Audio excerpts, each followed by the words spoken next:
प्रदेश की जयराम सरकार हमेशा से ही पेंशनज कर्मचारियों और मजदूरों के प्रति संवेदनशील रही है और उनकी मांगों को हल करने का प्रयास कर रही है। यह बात प्रदेश कर्मचारी पेंशन कल्याण बोर्ड के अध्यक्ष घनश्याम शर्मा ने कही। रविवार को कुनिहार पहुंचने पर पत्रकारों से बातचीत में उन्होंने यह बात कही कि मुख्यमंत्री जयराम ठाकुर ने अपने कार्यकाल के दौरान कर्मचारियों के हितों के लिए कई अहम फैसले लिए हैं। कोरोना के चलते न केवल प्रदेश बल्कि पूरे विश्व की अर्थव्यवस्था धरातल पर आ गई है। इन विकट परिस्थितियों के बावजूद भी जयराम सरकार ने कर्मचारियों, पेंशनरों व मजदूरों को राहत पहुंचाई है।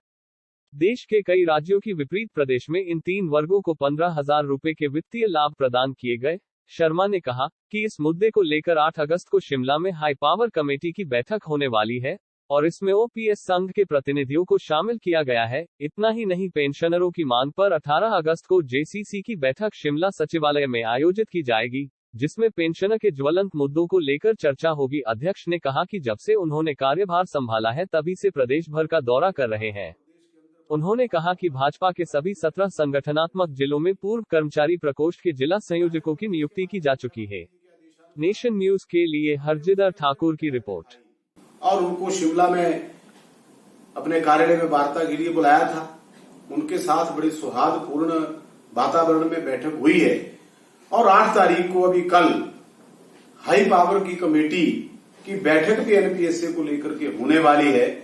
और उनकी जो सबसे बड़ी मांग थी कि हमारे प्रतिनिधियों को भी इसमें शामिल किया जाए, तो हमने माननीय मुख्यमंत्री जी से को निवेदन किया और उनके भी प्रतिनिधि जो हैं, एनपीएसए एसोसिएशन जो हैं, उनके प्रतिनिधि भी उसमें शामिल किए गए हैं। और कल 2:30 बजे उसकी जो बैठक है वो प्रदेश के मुख्यालय सचिवालय के अंदर माननीय मुख्य सचिव जी की अध्यक्षता में होने वाली है। उसके बाद पेंशनर्स की बहुत बड़े लंबे समय से लंबित मांग थी कि पेंशनों की जेसीसी का गठन किया जाए। थोड़ा मैं इसकी पृष्ठभूमि भी आपको बताना चाहता हूं कि अगर हिमाचल प्रदेश के अंदर जेसीसी का गठन अगर किसी ने किया है तो 2012 में भारतीय जनता पार्टी की सरकार ने ही किया है और पहली बार अगर बैठक की थी तो भारतीय जनता पार्टी की सरकार ने ही करवाई थी। आज उसकी पुनरावृत्ति करते हुए हमने 18 तारीख को प्रदेश के सचिवालय में 10:30 बजे बैठक जो है वो जेसीसी की निश्चित हो गई है। माननीय मुख्य सचिव जी ने इसकी स्वीकृति दे दी है और हम प्रयास कर रहे हैं कि उसमें माननीय मुख्यमंत्री जी भी स्वयं आए और आकर के प्रदेश के तमाम वरिष्ठ नागरिकों को अपना आशीर्वाद दें और सहयोग दें। और 18 तारीख को की बैठक में जो पेंशनर्स के ज्वलंत मुद्दे हैं उनके ऊपर भी खुल करके चर्चा की जाएगी। कुछ लोगों का काम है कि सिर्फ और सिर्फ विरोध की राजनीति करना, वो करते रहे।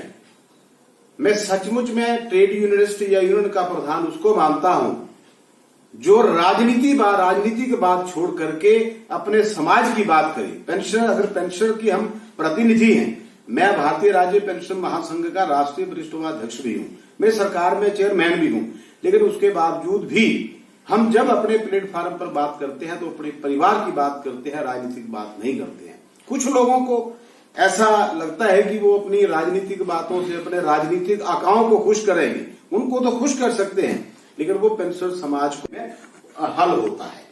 ये तो हमारी कर्मचारी राजनीति की बात रही, जिसको लेकर के मुझे जिम्मा दिया गया है कि पेंशन और कर्मचारी और मजदूरों को लेकर के हमें आगे बढ़ना है।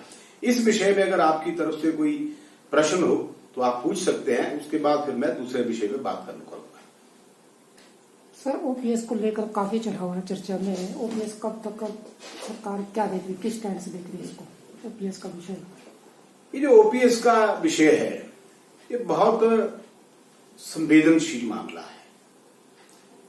इसको अगर हिंदुस्तान के अंदर अगर सबसे पहला को राज्य अगर उस वक्त बना जिसने इसको लागू किया तो वो हिमाचल प्रदेश बना।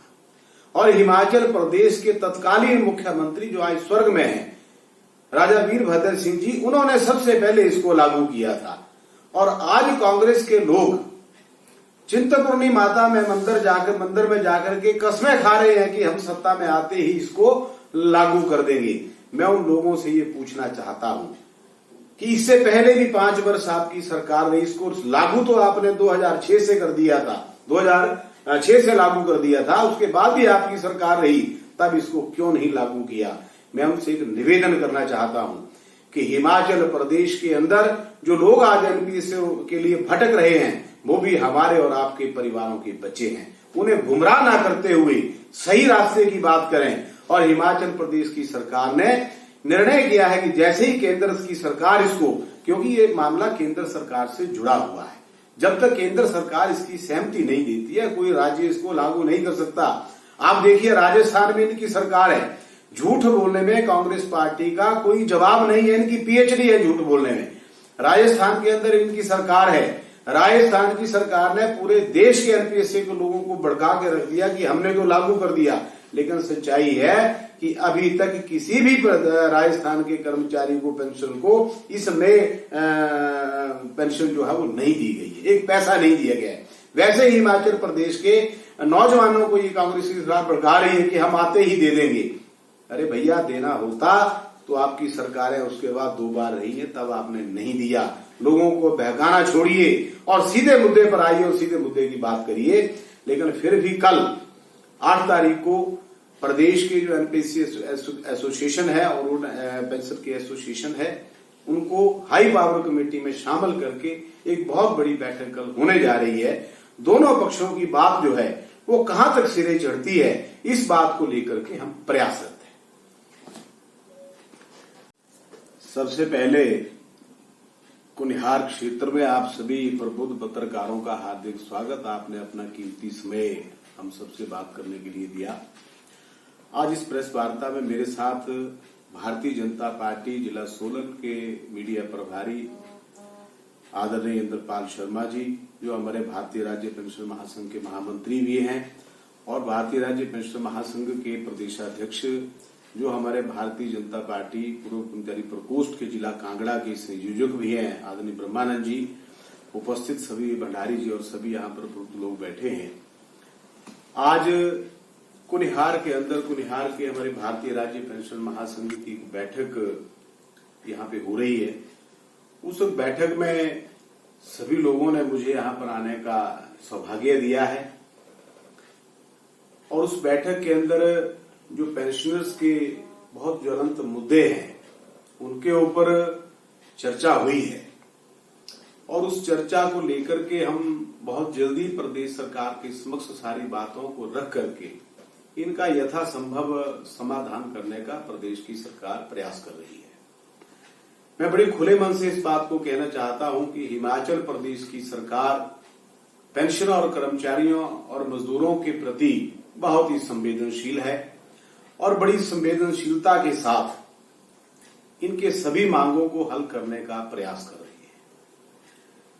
लेकिन एक तरफ दूसरी सच्चाई ये भी है कि जब से पूरे विश्व के अंदर ये कोरोना महामारी का एक वायरस आया, उसने पूरे विश्व की इकोनॉमी को धराशायी करके फर्श पर ला दिया है।